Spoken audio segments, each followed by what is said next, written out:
Hey guys, it's your good old buddy KP Giants fan here with, a pretty annoying part, the Crystal Cave, and this is also where, gonna kind of go into how to defeat Seath. So, starting from this bonfire here, run over into this area, and there are, I think, 3 chests in this area, so go ahead and pick them all up. And, God, see, you know, I've been striking all of them before I get near them, and I got lazy, and of course, I get fucking eaten by a goddamn mimic. So there you can see my bloodstain, just combustion this fucking asshole, and you'll take him out no problem. So, yeah, of course, the one time I get cocky and forget about, you know, following my own rules, I screw up and get eaten. So, after you collect the 3 chests, I think there's 3 in this area, go ahead and pull this switch, and it's going to open up this staircase, which is going to lead us to the Crystal Caves. Now you're going to see what I do here. I'm just going to run through this real quick and get you to Seath, because there are invisible platforms all over the place. I'm going to just kind of run past this Crystal Golem, guys. If you want to be my guest, explore around this area here as well. There's some treasure chests and some stuff you're going to want to pick up. So I'm going to run through this real quick.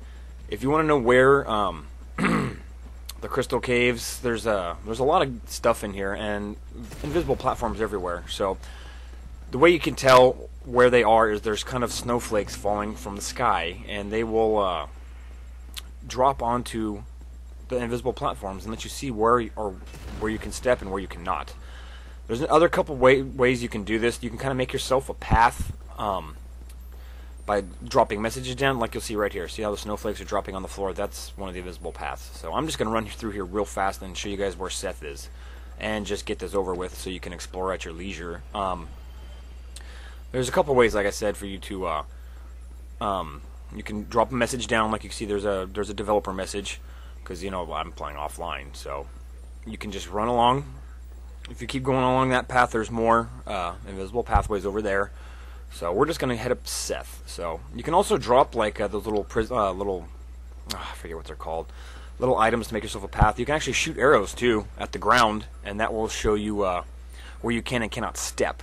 So there's a lot of different ways you can drop down here and just follow this across, and we'll be at Seath's area. So there's a lot of ways, and oh, by the way, those butterflies are deadly as hell. You don't want to fuck with them unless you're really prepared to fight them. So anyway, explore this place at your leisure. Just use the snowflakes, drop little prisms, shoot arrows at the ground.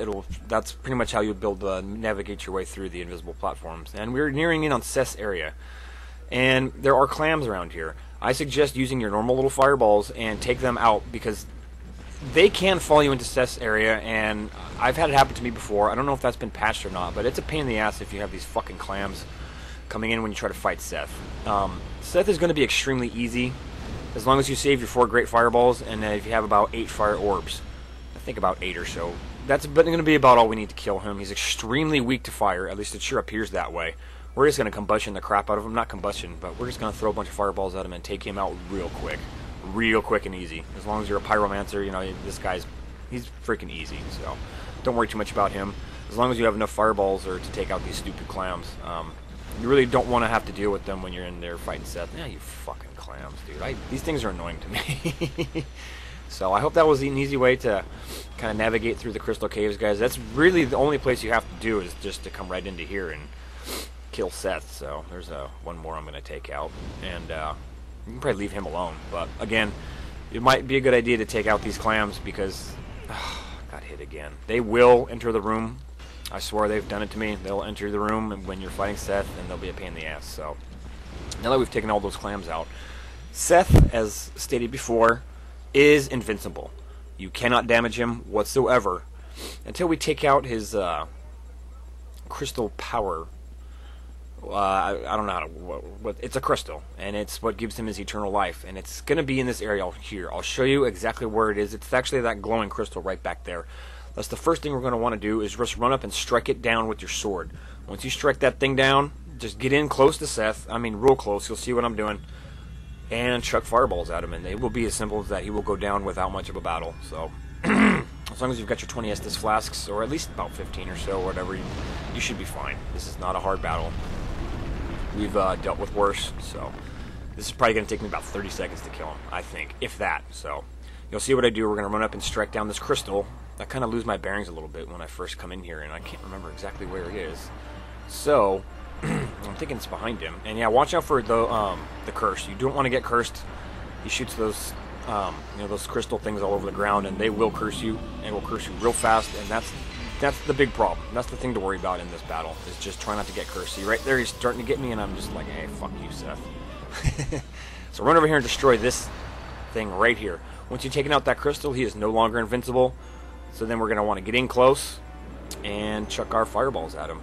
He is another one of those bosses that you can cut the tail off and get a weapon. You know, I didn't really go that route too much. This is one of the hard ones to cut off. I didn't do it here.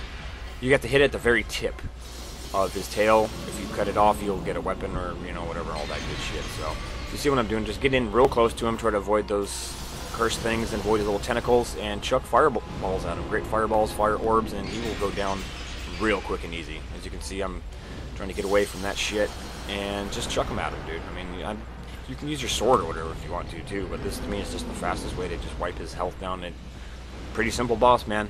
Just chuck fireballs at him, and it's going to be one more fire orb, and boom, we have killed him. Simple as that. Alright, guys. That's 2 Lord Souls down. 2 to go. So go ahead and meet me back at Firelink Shrine. I hope this helped you navigate through the fucking stupid pain in the ass crystal cave. And there's a bonfire right here. You can kindle it up if you want to. You don't really need to, I don't think. But anyway, from here, warp on back to Firelink Shrine, and we are actually going to visit our next area from Firelink Shrine. So that's about it from your good old buddy KB Giants fan. Enjoy, guys. Like I said, I'll meet you back at the Firelink Shrine bonfire. Peace out.